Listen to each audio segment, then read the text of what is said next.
What's up, guys? Duke here from sportsgamers.com. I got a fire Madden 20 tip for you guys today. I'm going to break down my favorite overall passing play in Madden 20. We'll give you a few different variations of this play. You can use it to beat the Blitz. We got a max protect setup to beat the Blitz. Then also we have setups to beat any coverage you're going to face in the game. We got a deep bomb setup. It's a super glitchy play.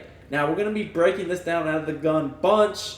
The play I'm going to break down is deep corner. Now, I run this out of West Coast. I like West Coast playbook the best. However, you can do something similar out of different playbooks, that don't have this play, that have gun bunch. But for the purpose of this video, I will be using the West Coast book. Now, the great thing about this play is it doesn't require any abilities. You don't need anything at all to do this. I mean, I would recommend a mobile quarterback, but other than that, I mean, you can do it in the pocket too. But yeah, other than that, all you're going to want to do, see gun bunch right here. See where you have Metcalf, the outside receiver in the bunch. You're going to want him to be your fastest receiver that you have on your team. So, we're going to break down a few different ways to run this. So the play, again, is deep corner, and it's out of the West Coast playbook. But you can do something similar out of others. Now, first I want to break down against cover 3, and then we'll go from there. Before we get too much further in the video, guys, I do want to recommend that you guys subscribe to my channel by hitting the subscribe button in the corner of the video and turning on your notifications so you don't miss out when all of our videos go live. We upload videos pretty much on a daily basis, from tips to gameplay to Madden 21 news, and you're not going to find this content anywhere. Now, in the meantime, guys, if you want more premium Madden 20 content and also Madden 21 content, members-only schemes, ebooks, and tips on a weekly basis, you can check out sportsgamers.com for the best Madden tips on the planet. So, without further ado, let's get into the breakdown. So, you guys can see we got deep corner. I always like to have my bunch on the wide side of the field when running this play. Now, we have options to hit a deep bomb here, or we have options to just dot up the defense with straight-up reads. So that's what I like about this play. It's got a deep bomb in it, but it also has other reads in case you can't get the deep bomb off. So what I'm going to do here, guys, is I'm going to go ahead and put this outside receiver for setup 1. I'm going to show you a few different setups on a comeback route. And then I'm going to motion this corner out across the formation to turn it into a post. And the way you block kind of depends upon what scheme they're using. If you want to just roll out and they're doing a 4-man rush, you can slide protect away from the running back and double team the end. But against cover 3, any sort of cover 3 really, you're going to notice that, as you guys can see here, when you roll out, this post is going to get naked and you're going to have an easy one-play touchdown. I'll take a look at the replay here and explain why. So this is for cover 3, but don't worry. If they deep half their corner on that side of the field to stop the bomb, or they play a different coverage, we have other reads. But against cover 3, what you're going to notice is that this comeback route is going to pull this outside left corner down where the post is running to. So as soon as the post crosses the safety's face like this, you just want to throw a bullet pass and lead it up and to the sideline. So like up and to the left. If you picture the analog stick as a clock, I would say you want to lead it at about 10-ish o'clock, maybe 11 o'clock. But you'll get the feel for it pretty easily, and then it's just a simple rack catch for a touchdown, just like this, as you guys can see here. Very, very easy. There's nobody even near us to make a play as we stroll into the end zone for the easy touchdown, guys. So you can take a look at all that great separation we had here. So do it one more time for y'all again. I'm just going to put this outside left receiver on a comeback. And then we're going to motion the corner out over to turn it into a post. The reason why we want the bunch on the wide side is we actually want the post running to the short side. It gets open quicker that way, and when you do it that way, there's just less chances for sheds and all that type of stuff. So, we're going to be able to make sure we can really get this pass off consistently and quick. So you guys can see here on the money, that's where the dashing deadeye. If you can use a quarterback with dashing deadeye, that's where that comes in handy to throw it on the run. I've done it in regs with guys that don't have dashing deadeye, and it still works the majority of the time. But by having dashing deadeye, you'll make sure you never get a bad throw on the run, pretty much.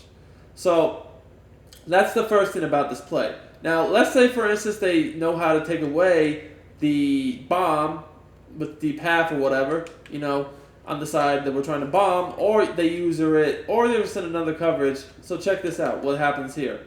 So if you see that that's going on, as you guys can see here, very easy to hit this post route. That's an easy dot over the middle of the field. essentially that's a route you're going to have to manually cover, because when you motion this corner in, it turns into a post, and it's actually an extremely effective post. That's what I feel like turns my setup up a notch from all the other setups you see. They don't really have a secondary read if the bomb is boxed, but you guys can see that in case it is, this post, it runs right by over the top of the underneath zones like hooks and clouds and all that, but it gets underneath all the deep zones. So I mean, it's wide open, and past that, a lot of times those types of routes will kind of stop or slow down their route once they get to a certain point on the field. This one keeps running the whole time for an easy dot. Now the other thing here is, this flat route by the tight end, that's another quick read, but it draws up the flat so that there's more room for the post to work. So guys, another thing, if they play a deep half and they try to take away your bomb, that comeback route's going to be open all day long against a hard flat or a purple zone. Now if they have a cloud flat, it could get covered, but a lot of times they'll use a purple or hard flat, and if you see that, the comeback's going to be easy dot too. So that's another easy read you have. Now you might be wondering, well, what if they're just screaming at me? That's fine. If they're trying to scream, you can use a max protect setup as well that will stop this. So let's just take a look at a blitz here. Sometimes, where's the blitz? A lot of people like to run. All right, so here's one of the good blitzes that is a 3-4 base. It's cover 3. Now, the thing about this play is even if they're not running base cover 3, a lot of guys will do adjustments that will essentially turn their all-out blitz into a cover 3. So just because they're not running stock cover 3 doesn't mean that this setup is not useful, because a lot of times when people blitz heavy, they're actually going to turn their coverage that's not a cover 3 into essentially cover 3. So if they're blitzing you heavily and you want to run this, what you do is you max protect and slide away from the running back, and then you ID the blitzer over here on the same side of the screen as the running back. Now if it's a linebacker from the 3-4, that's fine. Even if it's a slot corner from like a big dime, that's fine too. We still do everything the same. We put this comeback out, and then we motion this guy over on the post. That's going to turn into a post anyway. Now that's what makes this setup so good, is that because we can motion that guy over on that post route, even if they happen to trick us and they're actually in like a cover 2 or a cover 4 or something that we can't just bomb easily over the top, now I can just throw that post out over the middle of the field, and it's going to be very, very easy. So let me show you guys what I mean. So say, they're playing a lot of cover 3 or using a lot of adjustments to turn their coverage into cover 3. That's what we're expecting. But then just out of nowhere, they play cover 2. Well, that's what I love about this, because if that does happen, you're going to see that this play still is going to be effective, because with the flat, the hook, and then also the post, as you guys can see here, you always are going to have a read.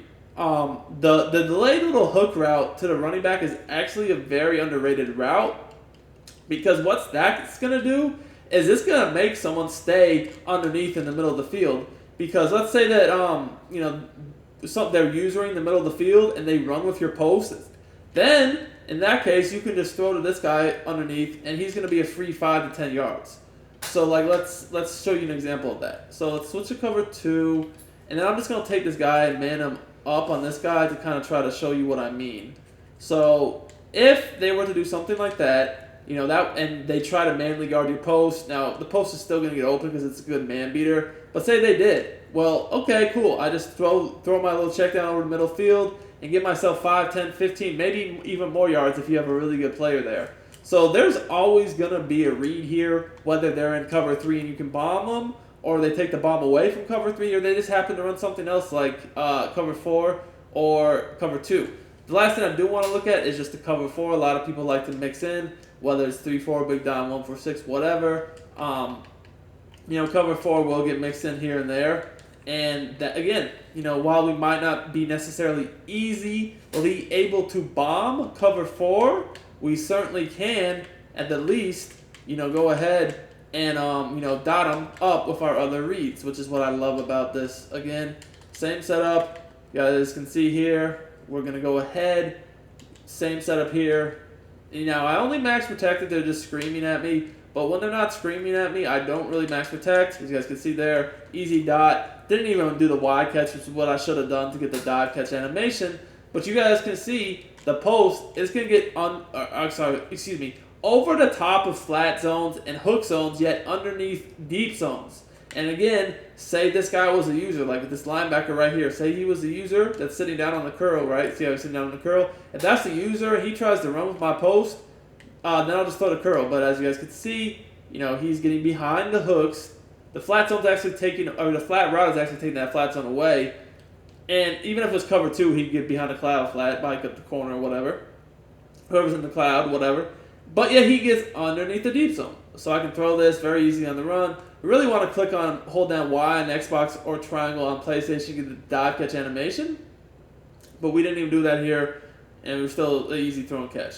So I hope you guys enjoyed this tip, man. This is my favorite overall passing play in the game. It's my favorite way to run it. I know deep corners a play a lot of people run all year long, but I feel like the way I run it is pretty unique and is a lot better than the standard setup that people run, where they just try to bomb and they don't really have much else other than maybe like a hitch or something like that to playmaker. So hope you guys enjoyed the tip. Until next time, it's Duke, and I'm out of here.